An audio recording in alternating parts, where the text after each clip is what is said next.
পাকিস্তানের ৯টি স্থানে সিঁদুর অভিযান চালানোর পর রাজস্থান ও পাঞ্জাবের সীমান্ত এলাকার গ্রামগুলোতে উচ্চ সতর্কতা জারি করেছে ভারত সরকার। জরুরি অবস্থায় গ্রামগুলো খালি করার পরিকল্পনাও নিয়েছে কর্তৃপক্ষ।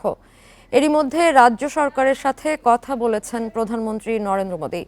পেহেলগামে সন্ত্রাসী হামলার পরিপ্রেক্ষিতে পাকিস্তান নিয়ন্ত্রিত কাশ্মীরে ভারতের ক্ষেপণাস্ত্র হামলার একদিন পর সীমান্তবর্তী রাজস্থান ও পাঞ্জাবে সতর্কতা জারি করা হলো। পাকিস্তানের সাথে 1037 কিলোমিটার সীমান্ত থাকা রাজস্থানে হাই অ্যালার্ট জারি করা হয়েছে।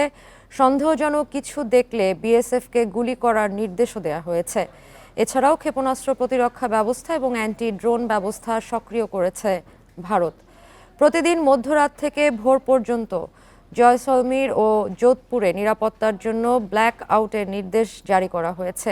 এছাড়া পাঞ্জাবের সব পুলিশ কর্মকর্তার ছুটি বাতিল করা হয়েছে এবং জনসমাগমে বিধিনিষেধ দেওয়া হয়েছে।